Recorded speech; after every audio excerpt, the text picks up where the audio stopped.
Back to the home front. I'm your host, Reed Galen.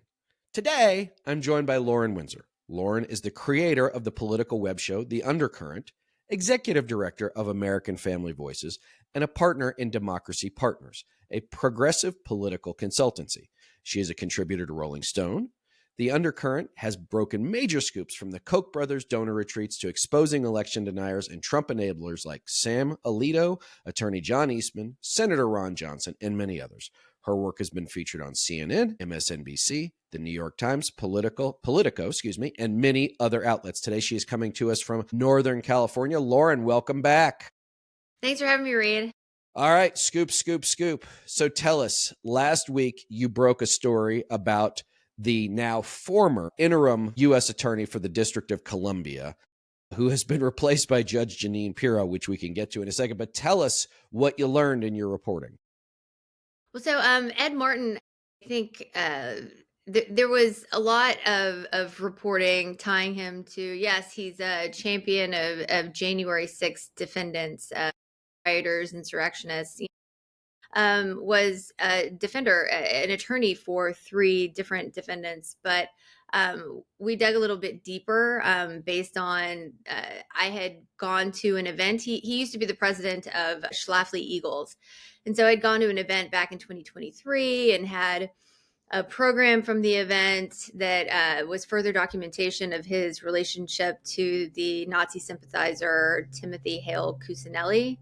I had video from this, and from that was tooling around on the website and then discovered pages that they had built for different defendants. And once I started poking around, and I really just was like, okay, well, let's see how this breaks out, because they've said publicly that assaults on police officers should not be tolerated. Okay, well, who are the people that you're raising money for?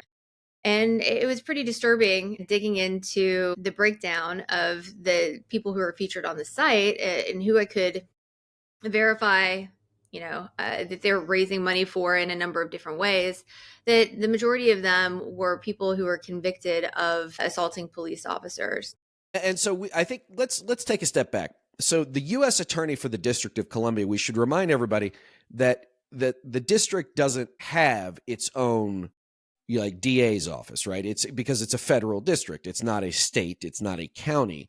So the feds take over, and so they prosecute the crimes that, say, the Metropolitan Police might do, or you might get picked up by the Park Police or the FBI, whoever it might be. So now we have a guy who, for a time, was in charge of the district, having been singularly involved with raising money for the same people who committed the last act of domestic terrorism within the District of Columbia. Yes. And it's just, so when you really dig into this guy, it's just really disturbing, his ties to January 6th, beyond just supporting the defendants, raising money for the defendants. His organization was a sponsor and fiscal sponsor for events that happened in the run-up to January 6th that were pretty critical events. For example, the Jericho March. Phyllis Schlafley Eagles was the fiscal sponsor. They were sponsors of the Jericho March, and this brought together religious, evangelical leaders, right-wing extremists. They didn't list Stuart Rhodes on the website, but Stuart Rhodes spoke. He's the founder of the Oath Keepers, and he was sentenced to about 12 years in prison for January 6th.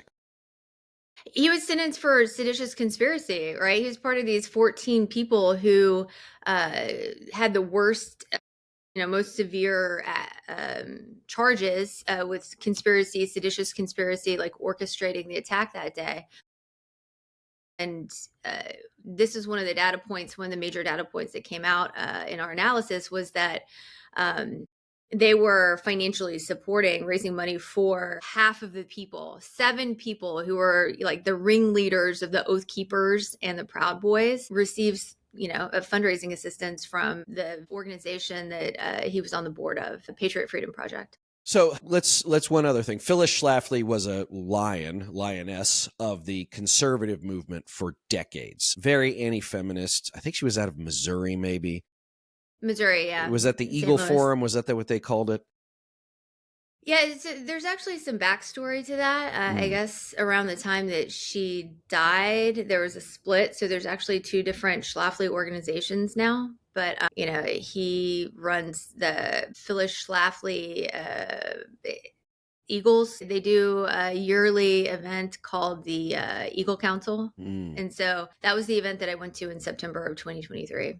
So give us a sense, or remind us. I don't want you to, remind everybody how many of these organizations there are out there, right, that are dedicated to this, right-wing, fascistic, militarist, almost hyper religious, right? There's so many of them. And then how they all work together. Because I think that's the one thing that your reporting and the work you've done over the years, I think, has always done a great job of exposing. I mean, I don't know to put a number on it. Phyllis Schlafly, her organization's been around for decades, but I guess it just depends on how, on a spectrum of like fascistic and evangelical you want to get. I mean, do you want to put heritage in that? Like heritage is more mainstream, I guess, but it's, definitely as the, genesis of the, Project 2025, I would say that it's, definitely grouped in with that same group of folks.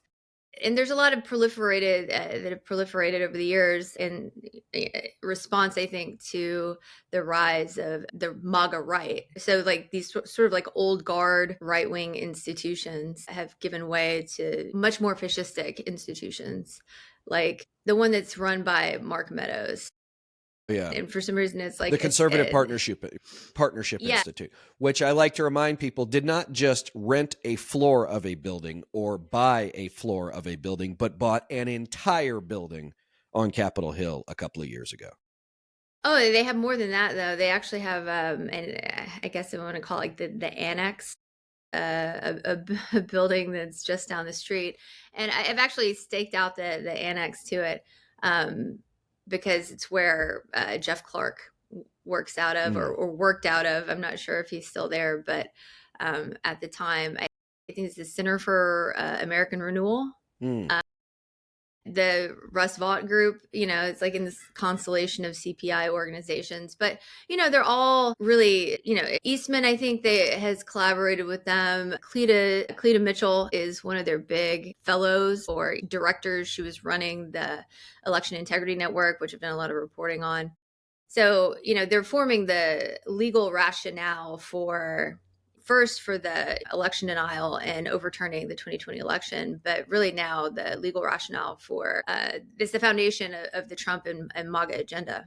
Well, I mean, and you think about this, I've said this before to the audience, is that, what we're seeing now is the fruition of decades worth of work, right? They didn't come up with this stuff, a year ago. I mean, even the Project 2025 stuff that they really started to codify and to crystallize, Lauren, was they used the 4 years Trump was out of office to really pinpoint the stuff they really wanted to focus on if and when he returned to power. But that was all, again, decades downstream of this other stuff. Let me ask you this. Why do you think they always have so much money? Why are there so many rich Americans who just keep the money flowing? The wire transfers just never stop. Why is that? Well, I mean, it's the same people time and time again, the same industries time and time again. It's a lot of oil money, a lot of, whether or not it's the Koch brothers or others, but I think that they're, definitely the most famous of the cohort. But, the oil industry underwrites a lot of Republican activity, Beyond that, Wall Streeters, financiers, you've got people like Ken Griffin or the Mercers, who, the Mercers have been affiliated with Steve Bannon and a lot of that work. Peter Thiel. Now you have like Silicon Valley money that's coming in with Elon and Peter Thiel and that tech cohort, which is relatively new. You've had the crypto money from Silicon Valley is new too. Right. But I would say definitely like oil and finance have been long time Republican Party right-wing supporters. So let me flip a little bit. So the Media Matters for America, which has been a long time sort of progressive, democratically aligned media watchdog group, right? Elon Musk sued them last year. As a result, Media Matters had to lay a bunch of people off. Just as we're recording this, they have sicked the Federal Trade Commission on media matters. And as I was waiting to go on TV last night as we're recording this, Lauren, they're like, well, Democrats are concerned, like, what are we going to do? And the thing that, as a former Republican, I'm sitting there in my virtual green room screaming, like, you have people with money that can solve this problem, but no one wants to seem to solve the problem, which is if it was a Republican group that was deemed, absolutely essential to the program, then the money would be there. The fight would be there. Like all of the knives would come out to protect it. But why is it on the left? It's like, oh no, Elon's on the march. Well, I guess we'll have to lay people off. Oh no, the FTC's coming to us. I hope they'll survive. Like why, Lauren? I mean, if I could understand the donor mind, I would be a lot more well-funded myself. But, I think that there's just not an apparatus that on the left that is of the same stature as Republicans. And it's so funny when I hear Republicans talk about how much money is on the left. Like, we're never going to have anything to rival George Soros. And it's like, seriously? I mean, there's so much money on the right. It's comical. I think anybody working in progressive media has been, struggling to hustle to cobble together money for years. I mean, I launched a web show with the Young Turks. This was the genesis of really my career in progressive media, was the Occupy movement. People aren't rolling in cash on the left, like making progressive media. It's definitely a hustle and it's not well funded. It should be, but donors on the right, I think, have they're much more focused on long-term goals rather than short-term ones. And so, they'll just pour money into different projects and see which ones, end up panning out. But they know that if they spread the money around, it's like watching 1,000 flowers bloom. Whereas on the left, it's much harder to get funding. And I think that, I don't know if I want to say it's a lack of vision. There's just not the same amount of money available on the left to progressive media, for sure. Well, I'll call it a lack of vision if you won't. All right, so let's get back to Ed Martin. So Ed Martin is the interim U.S. attorney for the District of Columbia. So he can't get confirmed, which is why he's now moved off, and I want to get to where he went. What was the holdup? What was the holdup in the U.S. Senate that was preventing his nomination and confirmation? I guess he'd already been nominated. His confirmation, when so many of these other goons made it through. Like, what was so different about him? Well, so he was in committee, held up in judiciary, and Tom Tillis was on that committee. Mm-hmm. He had a problem with Martin's defense of January 6th rioters. And he said, frankly, if he were nominated for a different district, then he would probably have my support. But given that it's this district and this could very well happen again, or some similar scenario unfold again, I definitely don't want this person with these, massive conflicts of interest in charge of the DC U.S. Attorney's Office. So Tillis standing in the way of that really is what stopped it. But, there were other issues beyond the January 6th defense. It was his association with this Timothy Hale Cusinelli, who he was tied to this Patriot Freedom Project group also that he was on the board of. So the founder of that group, Cynthia Hale, this was her nephew, and he was a January 6th defendant. And so Ed Martin started distancing himself from this guy, Timothy Hale Cusinelli, they had extensive evidence at trial that he had these, Nazi Hitler sympathies. And so anyway, you had to read Mein Kampf twice? Did you not get it the first time? I stole that from Succession. But yes, please go ahead. Well, no, he had a copy of Mein Kampf at his home. That was like part of the evidence. And that and a novel that's popular with white nationalists. Which one? The Turner Diaries? That's a big one. Actually, yeah, that's a big one. Yeah. And so Hale, for his part, is like, oh, well, can't anybody joke about anything anymore? And it's like, well, if this were just the basis of you like sporting a Hitler stash and a photo, then maybe I would, give you some leeway on that. But it was more than that. There was a history of really extremist statements to coworkers. So whatever the case, he claims he was clowning around. But over time, particularly since the inauguration, was posting photos with Ed Martin and making tweets about his relationship to Ed Martin that really undercut Martin's testimony to the Senate. So there were extensive, I think most mainstream media would say falsehoods or demonstrably false statements. The man was lying. Right. And it was like easily disproven statements that most people would call lies. Okay, so he's no longer the interim U.S. attorney or acting. So where is he now? So Trump yanked him out, put in Janine Pirro, and then very quickly announced that he'd be moving Ed Martin over to DOJ to head up the Weaponization Working Group, which is really like super Orwellian because, that's all the entire, I think, raison d'etre for the working group is to weaponize the DOJ against anyone who's a critic of Trump. So part of his remit is, to investigate the January 6th prosecutors and anybody who was involved with January 6th, but this is across agencies. So now it's within his purview to get vengeance for Trump within the FBI, within the Department of Defense. And you need to keep in mind that Martin is someone who subscribed, or at least put it out there that January 6th was orchestrated by the federal government, agencies like the FBI and the Department of Defense.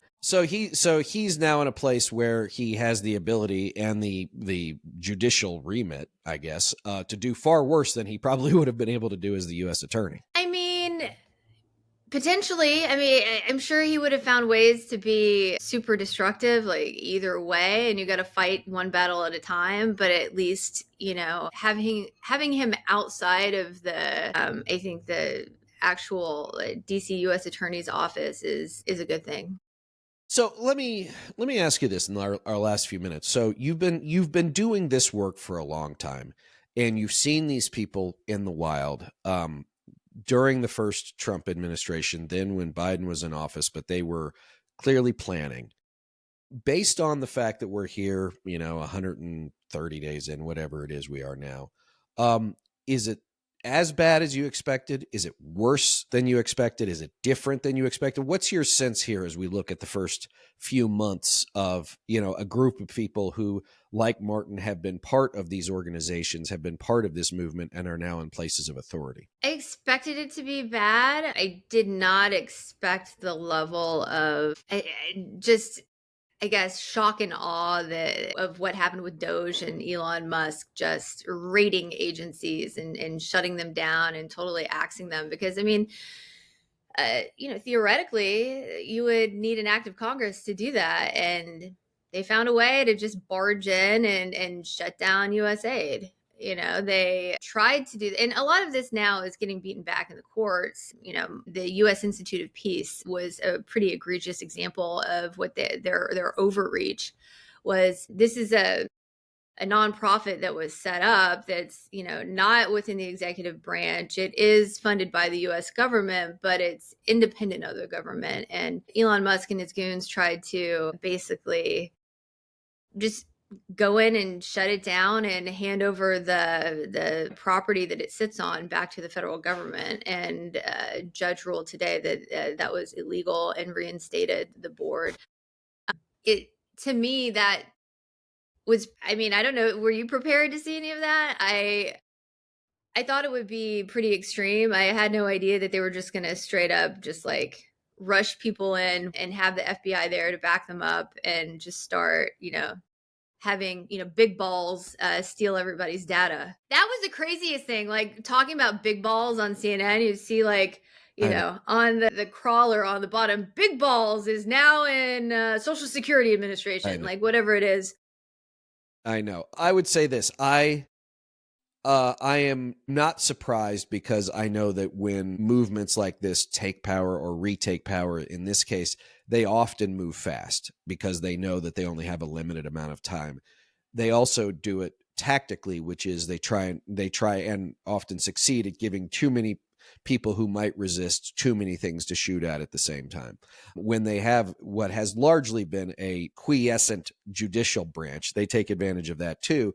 And also they take advantage of how the system is set up, which is the judicial branch does not have an enforcement mechanism of its own. That belongs to the Department of Justice and the Marshal Service. And of course, Pam Bondi's not going to sick them on anybody they don't want to. But you talk about like the U.S. Institute of Peace or USAID or the Corporation for Public Broadcasting, any of these places. I mean, my question is, okay, I'm glad that a judge said, no, you cannot do this to the IOP. But does that mean on Tuesday, Lauren, when the government reopens, that those guys and gals' badges are going to work at the building, right? Are their email addresses going to be turned back on? Are the payroll systems going to be in process? And to me, that's where I think for all of us who are very worried and trying to work against this, is that we have to get below the court ruling and we have to get below the headline, which is, okay, good, but what actually happened? Because I'm glad these judges are standing up. I'm glad that there are members of the judiciary who are saying no. But the Supreme Court told us to bring that guy back from El Salvador, and he ain't coming back anytime soon until and unless they want him to come back, right? It will be on their terms. And so that's, to me, the point where it's like, and I'm not talking about you. I'm talking about what we used to call the mainstream media or the political media, is like, they're happy to have this because it allows them to say something happened without actually having to explain that, yes, that happened, but the downstream effect is, well, USAID ain't coming back. They're not putting the letters back on the wall anytime soon. Well, unfortunately, I think that's, the case with a lot of this is they rammed as far as they could, I think, knowing that some of it was going to get pulled back, right?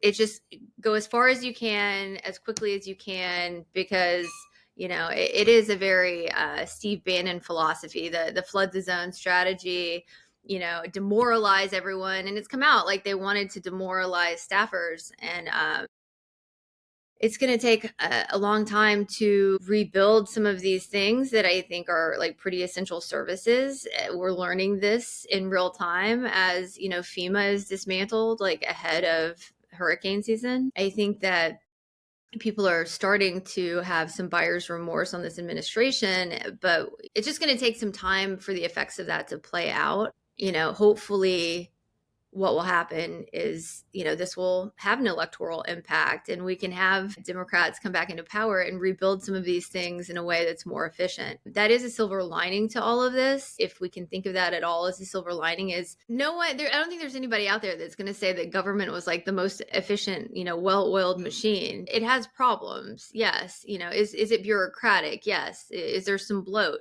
Yes. Because of the political gamesmanship and turfism that exists in DC, it was probably never going to be possible to substantially restructure the federal government under Democrats or Republicans without it happening in some fashion this way. So that's not a vote for it. I don't support it. No, look, I bet, but it is a realistic perspective, which I think is hard, which is hard to accept, but is necessary, which is, let's be clear. I wish Kamala Harris would have won, but there would be no reform if she was in office. There wouldn't be, because to your point, there are a lot of interests who would have said, you're not doing that. And Democrats would have been like, okay, I guess we'll leave it alone. Right. And I'm not saying that if you had the choice between a scalpel and a meatax, you'd always take the meatax. But this is where I think we have both a responsibility, Lauren, and an opportunity, which is, this is happening. This is going to happen. When it's over, it will have happened, right? All of my pluperfect subjunctive verbs. What do we want it to look like? What do we want it to do? Well, that's why Democrats need a project, 2028, like what's going to happen when hopefully we have functioning elections. If a Democrat can manage to eke out a win after, Trump has, gutted election integrity or changed voting laws, done any number of things to, keep the vote from happening in an orderly fashion and restricting the franchise of it, right? But there has to be a plan on hand for day one so that people, whoever's in power can operate in the same fashion very quickly to, go in and start rebuilding these agencies in a way that's not to say like, let's rebuild it what it was before, but to have a vision as to like, what can it be now that works for the American people, because I think that was a very big message from the election of like, people didn't want incremental change. They wanted radical structural change to the government. They said like, this is not working for me. And so Democrats need to have a bigger vision than just like rebuild it back to what it was. But like, what would a government that was, functioning on behalf of US citizens look like? And how can we work towards that? Let me, as we finish up here, let me ask you to go back to what you started about at the beginning and the Occupy movement. Do you think that the Occupy movement ever had a chance on the left to be what the Tea Party on the right became? Not necessarily something destructive like the Tea Party ultimately was in nativist and sort of, if it did morph into MAGA, it was certainly a key component of it. Do you think that the Occupy movement could have been that voice for individual Americans, or do you think that there was not clearly institutional support for what it was asking for? So it was a bunch of people who really believed in something in the wake of the financial crisis, but just didn't have a chance in that moment. Well, so there's a lot of overlap between the Tea Party and the Occupy movement. And I was going to a lot of Tea Party events back in those days. And you had a lot of people really frustrated with government not working for people, and the banks getting bailed out and the American people getting sold out. And I don't think that Occupy could have ever been a counterweight or risen in the same way that the Tea Party did, because it wasn't astroturfed in the way that, Americans for Prosperity and the Koch brothers were like underwriting this whole Tea Party movement to, make it into this bigger force electorally within, the left. Were there some groups that were underwriting some of the Occupy activity? I'm sure there were, but it wasn't a substantial thing. And it was hard because you had a lot of the activists there were apolitical or anti-democratic party, anti-party, period. I think it was much more independent, libertarian, Green Party, and I was coming at it from someone who like was definitely a progressive, but had been like a left-leaning independent Green Party Democrat, like kind of hopped around different parties, but just dissatisfied with options there, and realizing coming out of that the Democratic Party was really the only apparatus that could actually be a counterweight to the Republican Party. And that if you are on the left, like at a certain point, you've got to realize that like unfortunately, we live in a two-party system. And if you want to build power, you need to do it through one of the existing parties, because the way the system is set up, you don't have the infrastructure there to elect candidates on the scale that you need to without the resources of a party. Occupy just didn't have the money behind it to make it an electoral force. But many of the activists that I met through that movement have evolved. I call it the Occupy diaspora. So there's these activists that came out of that movement that are very much doing things in democratic politics today that I would say are very important. So it's not that it hasn't had an impact. It had a great impact. It's just not in the same scale as the Tea Party.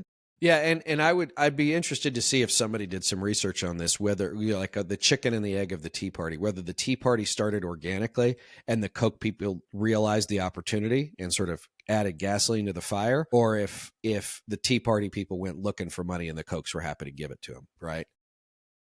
I mean, I've read a lot about this, and a lot of it was fueled by money from the Koch brothers. I don't know that it was one or the other. I think that you have a lot of these things happening concurrently, where there's activists acting independently, and there's money from established political players that are going to support some of them, and like over time it becomes much more centralized into like existing power structures. A lot of what happens within movements, you can take something that happened organically and then it becomes an astroturf thing because it's just been co-opted.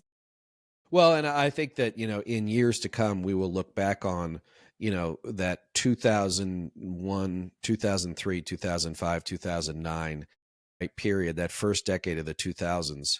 I think we're going to see a lot of things that, came out of that, unfortunately, that we're dealing with today. All right, Lauren, thank you. Plug though, Yeah. since we've discussed all of this, like sort of like the arc of my activism career, is that you can see some of how we got to where we are with the rise of Trumpism through Occupy and the Tea Party and NAFTA in my documentary Gonzo for Democracy, of which you were in. And it's a great movie. I'm flattered, beyond flattered, Lauren, to be a part of it. And yes, go check it out, Gonzo for Democracy. So before I let you go, where else can everybody find you online, if you still dare to tread, and where can they find your work? So laurenwindsor.com is my website. You can find me on Twitter at LA Windsor. I'm also on Blue Sky. And if you want to go straight to reporting, it's theundercurrent.com. Awesome. As always, gang, you can find me on Twitter, TikTok, and says.us at Reed Galen on Threads and Instagram at Reed_Galen USA and over at the Home Front. Also, over at Substack, called the Home Front. Please, guys, before you get out of here, rate this show 5 stars. Make sure everybody hears me, everybody hears Lauren. It helps us grow one day at a time. Lauren Windsor, thanks for joining me. You're the man. Thanks, Reed. Everybody else, we'll see you next time.